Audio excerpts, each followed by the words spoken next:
여러분 어느 가정이 있었습니다. 아버지와 아들의 대화인데요. 이 아들은 어릴 적부터 교회 학교를 다니면서 성경을 잘 배운 청년이 되었습니다. 근데 어느 날 이 청년이요 아버지에게 이런 얘기를 합니다. 아버지, 이제 저 교회 안 다닐랍니다. 왜냐하면은 예수님은 사실이 아닙니다. 예수님은요 신화입니다. 그 얘기를 하더랍니다. 아버지가 어떤 얘기를 했는지 저는 잘 모르겠어요. 왜냐하면 저는 그 이야기를 제가 지어냈기 때문입니다. 현대의 상황을 갖다가 지어낸 얘기예요.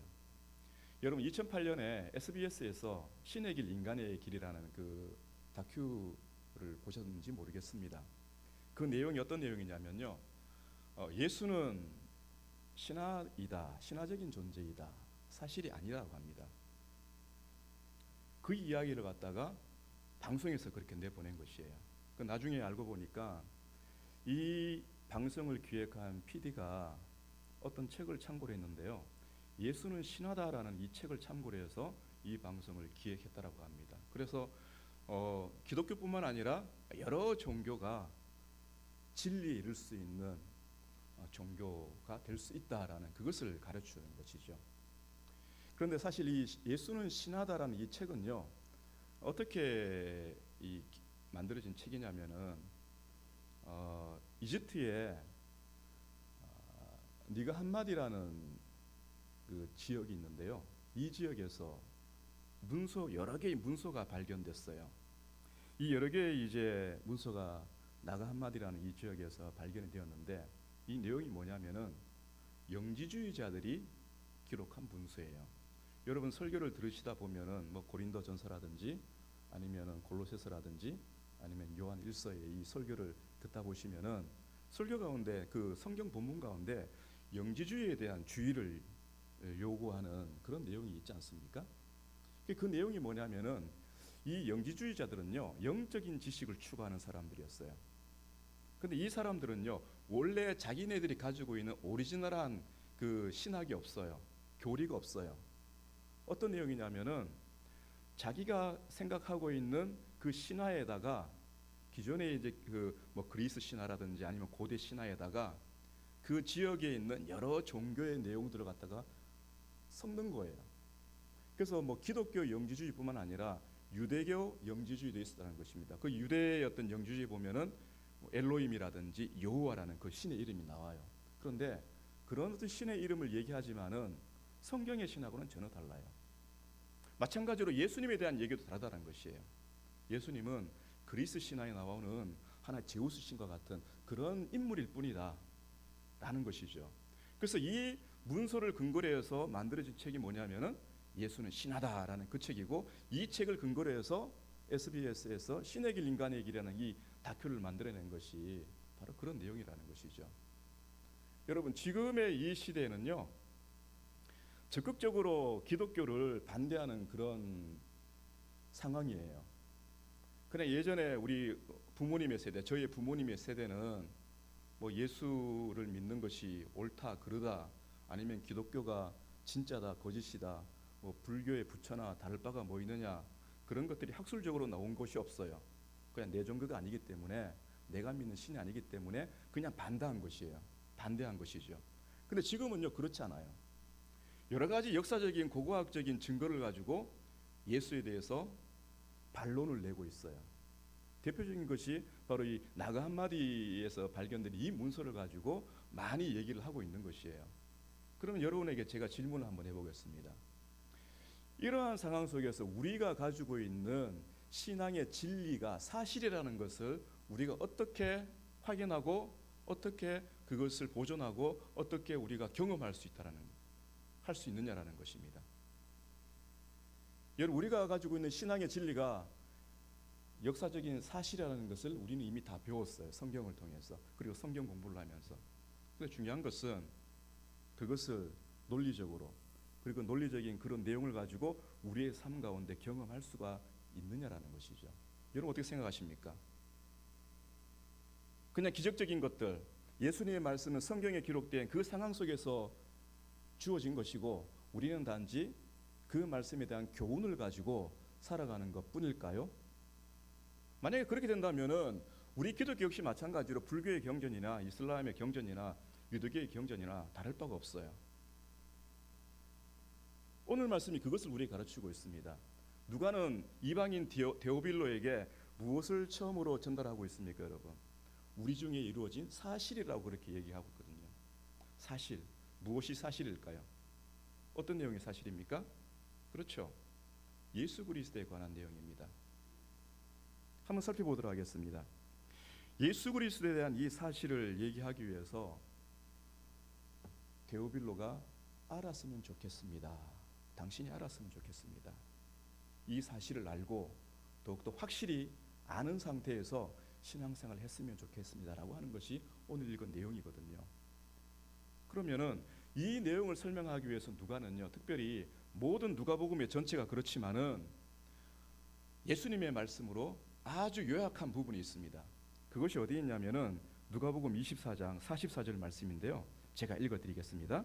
또 이르시되 내가 너희와 함께 있을 때에 너희에게 말한 바 곧 모세의 율법과 선지자의 글과 시편에 나를 가리켜 기록된 모든 것이 이루어져야 하리라 한 말이 이것이라 하시고, 예수님께서 다른 상황이 아니고요, 아직 예수님의 부활을 알지 못하는 제자들에게 나타나셔서 하신 말씀이에요. 내가 다시 살아났다 그러시면서 제자들에게 당신의 못자국과 그리고 창자국을 보여주시고 만지게 하시면서 그리고 나서 하시는 말씀이거든요. 어떤 내용입니까, 여러분? 우리들의 입장이라면은 정말로 예수님께서 하나님의 아들이신 그분이 인간으로 오셨고 그리고 아버지께서 뜻하신 대로 죽으시고 부활하신 그 예수님, 하나님의 아들이시라면은 어떻습니까? 뭔가를 요구할 수 있잖아요. 뭔가 특별한 어떤 초자연적인 일들을 갖다가 우리에게 펼쳐 보일 수도 있을 것이에요. 예를 들면은 영화에서 자주 보는 그런 장면 있지 않습니까? 예수님께서 모든 제자들과 함께 창세기부터 시작해가지고 앞으로 이루어질 그 모든 일들을 갖다가 하나의 영상처럼 있지 않습니까? 영상으로 쫙 보여주는 것. 그러면서 하늘을 함께 나르시면서 천하 세계를 보여주면서 이 모든 세계가 내가 다스리는 세계이다, 내가 창조한 세계이다, 그렇게 말씀해 주시면 얼마나 좋겠습니까? 그리고 로마 황제뿐만 아니라 세계 각 지역에 있는 모든 군왕들에게 순식간에 제자들과 함께 다니면서 내가 너희들이 알고자 하는 바로 그다라고 가르치면 얼마나 좋겠습니까, 여러분? 솔직히 제 입장이라면은 그런 욕심이 있거든요. 그런 부탁을 예수님께 들을 수도 있을 것 같아요. 그런데 여러분 한번 보십시오. 예수님께서 사용하신 방법이 무엇입니까? 예수님께서 어떤 초자연적인 능력을 사용하셔서 당신이 하나님의 아들이시고 그리고 하나님이시라는 것을 갖다가 보여주셨습니까? 물론 가끔씩 갑작스럽게 제자들 가운데 나타나셔서 말씀하신 적은 계십니다. 그런데 그 무엇보다도요, 40일 동안 함께 계시면서 무엇을 가르쳐 주셨냐면은 성경을 근거로 해서 예수님 자신이 누구이신지를 가르쳐 주신 것이에요. 다른 게 아닙니다, 여러분. 모세의 글과 그리고 시편의 글 그리고 선지자들 글, 그 구약 성경의 내용을 근거로 해서 예수님께서는요, 자기 자신이 하나님의 아들이시고 그리스도이시고 우리를 구원하시는 그 주님이시라는 것을 가르쳐 주셨어요. 여러분, 이 사실이 어떤 내용일까요, 여러분? 이것이 왜 우리에게 중요한 줄 아십니까? 만약에 예수님께서 다른 방법으로 이들에게 가르쳐 주셨더라면은 우리에게는요, 이 성경이 아마 남아있지 않을 것이에요. 모든 사람들이 이 제자들과 같이 특별한 은사, 특별한 경험, 초자연적인 어떤 경험을 위해서 산이나 들이나 금식을 하면서 나름대로의 여러 가지 경건의 삶을 살아갔을 것이에요. 그렇지 않더라도 우리 기독교 역사를 보면은요, 그러한 일들이 참 많았거든요. 한번 보시겠습니다.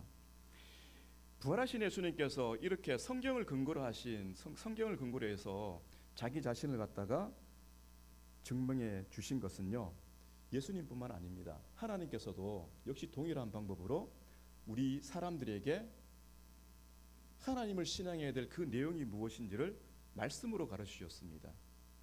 그것이 어디에 나와 있냐면요, 여러분 히브리서 6장 17절 말씀에 이런 내용이 있습니다. 제가 읽어드리겠습니다.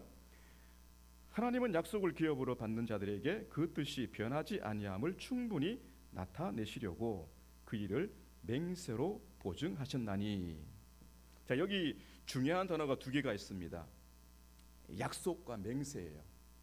하나님께서 언제나 자기 자신이 누구이신지, 그리고 하나님께서 우리 가운데 함께 하셔서 어떤 일을 행하시는지 그 내용을 어떤 방식으로 주셨냐면은 약속으로 주셨어요. 약속. 그 약속을요, 어떤 한 사람이 경험할 수 있는 그것으로만 주신 것이 아니라 말씀으로 주셨다는 것입니다. 그리고 그 말씀으로 약속을 주셨을 때 맹세로 하셨다는 것이에요. 그래서 이 약속과 맹세를 하나의 단어로 표현한다면은 언약이라는 단어를 사용할 수 있어요. 언약. 그래서 우리는 언약을 이해할 때 맹세의 약속이다. 우리 사람의 입장에서 해석을 하냐면요, 자신의 생명을 걸고 맹세를 한 약속이라는 것입니다. 그 하나님께서 그러한 방식으로 우리에게 약속을 주셨다라는 것이에요. 그래서 이 약속을 하실 때 처음에 약속을 받은 사람이 있지 않습니까? 아브라함, 여러분 잘 기억하시죠? 아브라함에게 하나님께서 약속을 하실 때 맹세를 하셨습니다.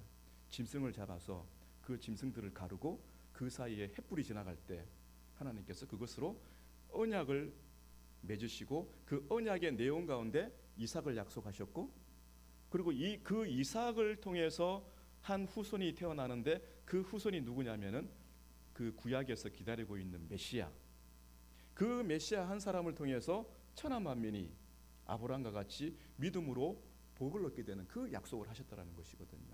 아브라함뿐입니까, 여러분? 이삭과 야곱에게도 동일하게 똑같은 언약을 하셨습니다. 그리고 더 나아가서 아브라함의 후손인 이스라엘을 하나님의 백성으로 삼으시기 위해서 시내산에서 무엇을 하셨습니까? 언약을 하셨어요. 짐승을 잡으시고 짐승의 피를 흘림으로써 그 이스라엘을 당신의 백성으로 삼으시고, 그리고 하나님께서 그들의 하나님 되시고 결코 그들을 버리지 아니하시고 영원한 그들의 하나님이 되시고 이스라엘은 그들의 영원한 백성이 되겠다는 그러한 언약을 체결하셨죠. 그 언약 가운데 약속의 땅에서 그들을 머물게 하시고, 그 약속의 땅에서 머물 때에 하나님께서 다윗과 약속하신 언약하신 그 한 사람을 통해서 하나님의 나라를 영원히 세우실, 영원히 보존하실 그 하나님 나라를 통치하시는 그 그리스도가 누구십니까? 바로 예수님이라는 것이에요. 바로 그 예수님께서 말씀을 통해서 제 아들에게 가르쳐준 그리스도이신 자기 자신이라는 것이에요. 여러분, 이러한 약속의 보증을 통해서 하나님께만 이러한 방식으로 언약을 사람들과 체결하셨을 뿐만 아니라 예수님께서 그러한 방식으로 하셨습니다. 예수님께서도요, 제 아들을 대표로 삼으셔가지고 그 잡히시기 전날 밤에 제 아들과 만찬을 하셨지 않습니까? 그 만찬 가운데 떡을 떼어 나누시고 잔을 나누시면서 그 잔을 어떻게 표현하고 있습니까? 이 잔은 내 피로 세우는 새 언약이다. 그렇게 말씀하셨어요. 새 언약이다. 자, 그런데요, 이것이 그냥 말씀으로 끝난 게 아니지 않습니까? 그냥 그때의 말로만 끝나는 것이 아니라 어떻게 이루어졌습니까? 그동안에 예수님께서 제 아들에게 말씀하신 대로 당신이 죽어야 되는 것이고, 당신이 죽은 자 가운데 사흘 만에 살아나야 될 것이고, 그렇죠? 그리고 하늘로 올려져야 될 것이다. 그 말씀대로 이루어진 것이 아니겠습니까? 언약이 우리에게 현실이 되고 그것이 성취되었을 때, 언약이 성취된 그대로 그 언약 가운데 하나님께서 우리에게 약속하신 내용이 있지 않습니까? 그 내용이 무엇입니까? 예수 그리스도를 믿는 자에게 죄 용서를 약속하시고, 그리고 그 죄의 사함과 함께 무엇을 약속하셨습니까? 영생을 약속하셨습니다. 여러분, 우리는 아직 죄 사함에 대해서는 우리가 믿음으로 우리가 경험한 바가 있습니다. 어떻게 경험했습니까? 회개죠. 우리의 양심의 말씀을 통해서 보여주시는 우리의 양심에 기록되어 있는 우리의 죄를 깨닫게 하시고, 그 깨달은 가운데 우리는 우리의 죄를 우리 주님께 낱낱이 고백하는 그 회개의 은혜를 경험했지 않습니까? 그리스도인이라면 이 회개의 은혜를 다 경험했습니다. 그러나 한 가지 문제가 있습니다. 영생에 대한 문제예요. 이것은 어떻게 우리가 경험할까요, 여러분? 단지 믿을 뿐이죠. 그런데요, 놀라운 것이 있습니다. 우리가 하나님께서 약속하신 이 영생에 대한 것, 물론 예수님께서 하늘로 올리셔서 우리가 거할 처소를 예비하고 계시고, 그리고 믿음으로 우리가 그 자리를 바라봄으로써 살아갈 수 있도록 말씀을 통해서 우리의 삶을 인도하시지만은 이 영생에 대한 경험이 우리에게 있습니다. 여러분, 그것이 무엇인지 한번 살펴보도록 하겠습니다. 베드로전서 1장 8절 9절 말씀인데요, 제가 읽어드리도록 하겠습니다. 예수를 너희가 보지 못하였으나 사랑하는도다. 이제도 보지 못하나 믿고 말할 수 없는 영광스러운 즐거움으로 기뻐하니 믿음의 결국 곧 영혼의 구원을 받음이라. 아멘. 자, 어떻게 말씀이 전개되고 있습니까, 여러분? 우리는 모두가 예수님을 한 번도 본 적이 있습니까? 없습니다. 2000년 훨씬 이전에 일어났던 역사적인 사건이지만은, 사실이지만은 여기 있는 우리 모두는요, 한 번도 예수님의 얼굴을 본 적이 없어요. 그리고 제 아들이 경험했던 불의 혀 같은 것들이 각 사람의 머리에 떨어져서 모두가 함께 각 나라의 말로 방언했던 그 현장도 우리는 경험할 수가 없어요. 그 시대의 특별한 하나님의 은혜이죠. 그런데요, 오늘 베드로전서 1장 8절에서 9절 말씀에 보시면은 예수를 너희가 보지 못하였으나 어떻게 합니까? 사랑하는도다. 여러분에게 예수님을 사랑하는 마음이 있기를 바랍니다. 예수를 사랑하는도다. 이제도 보지 못하나 믿고 말할 수 없는 영광스러운 즐거움으로 기뻐하나니. 사랑하기 때문에 하나님의 영광의 자리를 바라보면서, 하나님의 영광을 바라보면서 기뻐한다라고 합니다. 만약에 우리가 믿는 신앙의 내용이 사실이 아니고요, 그리스 신화라든지 저기 제우스나 아니면은 포세이돈이나 아니면 저기 부처나 아니면 유럽의 여러 정령이나 아니면 일본의 여러 정령의 신들이 있지 않습니까? 그러한 이야기로서 우리의 소원을 들어주는 그 정도의 신이라고 한다면은 우리가 그 신을 사랑할 수 있습니까, 여러분? 사랑하지 못합니다. 우리의 복을 위해서 그 신들을 찾을 수는 있어요. 복 주십시오, 복 주십시오. 굉장히 경건하게 새벽마다 일찍 일어나서 온매무새를 깨끗하게 목욕하고, 그리고 그 신에게 비나이다 비나이다, 우리 자손들을 위해서, 우리의 건강을 위해서, 우리 가족들을 위해서 비나이다 비나이다, 복 주십시오, 이렇게는 찾을 수가 있습니다. 그런데 그 신을 사랑할 수 있겠습니까, 여러분? 사랑할 수 없습니다. 왜 그럴까요? 그 신들은요, 나를 위해서 어떤 것도 해준 일이 없기 때문이에요. 자신의 생명을 나를 위해서 희생제물로 드린 어떠한 신도 없기 때문입니다. 그런데 예수님께서는요, 우리의 역사 가운데 찾아오신 하나님이신데, 그분께서 친히 우리와 같은 인간이 되셔가지고 우리의 죄를 대신해서 우리의 모든 죄를 짊어지시고 영원히 저주받고 죽음으로 끝날 수밖에 없는 우리를 대신해서 십자가에 죽으시는 그 하나님의 저주를 다 받으셨습니다. 이것을 우리가 알 때 우리가 첫 번째로 깨닫는 것이 뭐냐면 우리의 죄를 깨닫게 되는 것이고, 그리고 그 죄를 용서해 주신 하나님의 사랑을 알게 되는 것이고, 그래서 우리는 하나님을 사랑할 수 있는 것입니다. 이것이 우리의 신앙이 사실이라는 그 근거하에 우리에게 일어나고 있는 하나님의 능력이라는 것을 여러분 믿으시길 바랍니다. 이건 우리의 감정이 아니에요. 드라마를 보면서 우리의 감정이 일어나는 그 눈물 흘리는 그런 감정이 아니라는 것입니다.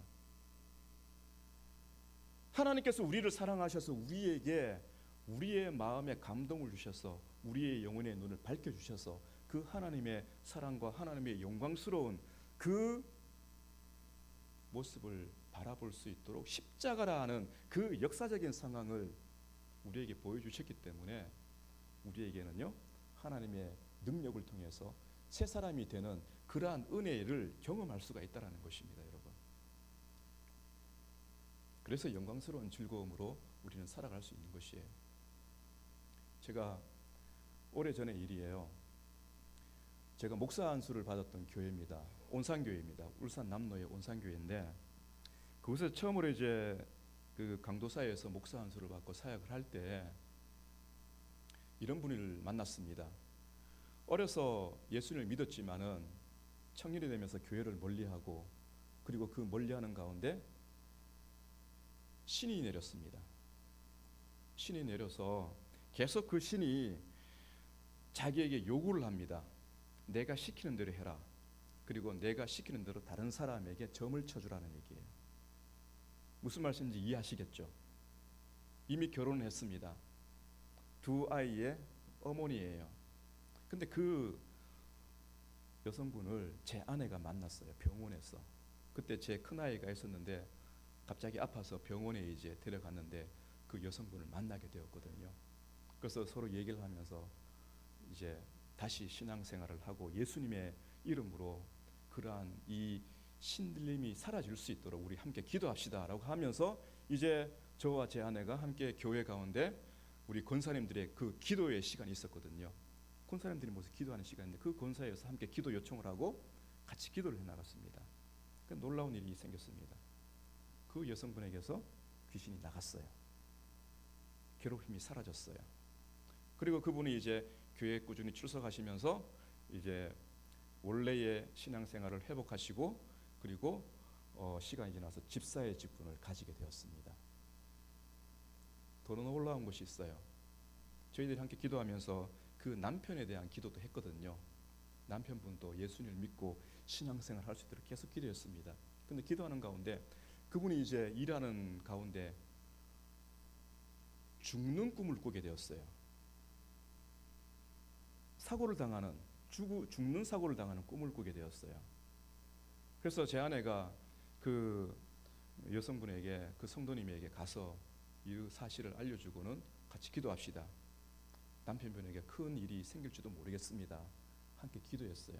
근데 아니라 다를까 2, 3일 뒤에 연락이 왔습니다. 사모님, 남편이 일을 하다가 가는데 위에서 큰 물체가 떨어졌는데 다행히 머리에 맞지 않고 발가락에 떨어졌습니다. 발가락만 다친 거예요. 무엇을 우리에게 가르치고 있습니까, 여러분? 하나님께서는요, 우리가 가지고 있는 신앙이 사실이라는 것을 은혜 가운데 가르쳐 주셔요. 물론 말씀을 통해서 말씀의 능력으로 우리의 삶이 하나님의 은혜 가운데 붙들려서 우리로 하여금 유혹에 빠지지 아니하고 악가운 데서 우리를 건져내시는 그 하나님의 놀라운 일도 경험하게 됩니다. 그러나 간혹 가다가 이렇게 믿음이 없는 자들을 위해서 그들의 신앙을 위해서 하나님께서는요 특별한 일도 행하십니다. 왜 그럴까요, 여러분? 우리가 믿는 하나님은 신화가 아니라 우리가 믿는 예수님은 신화가 아니라 사실이시고 우리가 여기 살아서 존재하는 것처럼 우리의 주님께서는 우리와 함께 하시는 살아계신 하나님이라는 것을 성경은 우리에게 가르치고 있는 것이죠. 여수에서 있었던 일입니다. 여수에서 사역을 할 때는요 요양병원에 사역을 갔었습니다. 주일마다 오전 예배를 마치고 나서 점심을 먹고 나게 되면요 오후 예배 시간 전까지 차로 이제 한 15분 정도 걸리는 요양병원에 가가지고 그 요양병원에 입원하고 계신 그분들 가운데 예배 참석하지 못하는 분들이 계시거든요. 근데 그분들을 한 군데 모아두고 예배실이 없어요. 그냥 저희 교회가 그 사회 갔던 교회가 부탁을 해서 좀 넓은 공간을 빌려가지고 함께 예배하는 그런 시간이 있었어요. 근데 어느 날 한 40대 후반의 남성분이 휠체어에 앉아서 예배에 참석하는 그 시간이 있었습니다. 근데 그분의 사연을 들어보니까 사업을 하시던 분인데 교통사고가 나가지고 하반신 불구가 된 거예요. 이제 걸을 수 없는 그런 상황이 된 것이죠. 너무나 절망스러웠던 것이죠. 그 어느 날 예배가 끝나고 그분이 저를 조금 만나고 싶다고 해서 잠시 짧은 시간 동안 얘기를 나눴습니다. 이런 얘기를 하시더라고요. 제가 그동안 제 형님이 목사인데 제가 그동안 교회 신앙생활하고 마음에 차지 않아서 이 종교 저 종교 다녔습니다. 그런데 이런 일을 당했습니다. 그런데 이곳에서 목사님의 설교하는 예배 시간에 참석 목사님의 설교를 통해서 예수님을 듣는 그 순간에 저도 알 수 없는 제 양심과 제 마음에 하나님의 감동이 있어서 지난 세월을 돌이켜 회개하는 그러한 경험이 있었습니다. 저를 위해서 기도해 주십시오 라는 그런 얘기를 하더라고요. 그래서 그 자리에서 함께 기도했습니다. 그리고는 시간이 지났습니다. 퇴원했습니다. 그분은. 그런데요, 한 6개월 지났을까요? 저에게 전화가 왔습니다. 목사님, 저 아무개입니다. 왕씨이신데요, 이름이 제가 까먹었습니다. 왕 아무개입니다. 아이고, 네, 반갑습니다. 그동안 잘 지내셨습니까? 어쩐 일이십니까? 그런데 흐느끼면서 저에게 말씀을 하시는 거예요. 제가 이번에 세례를 받았습니다. 세례를 받지 못하신 거예요, 그동안에. 너무나 세례받은 것에 감격하고 너무나 주님의 은혜에 감격해서 제가 목사님이 기억이 나서 제가 목사님께 전화드렸습니다. 자, 그런데 놀라운 것은요, 제가 그때 참 힘들었거든요. 여러분, 목사이지만은 힘들 때가 있잖아요.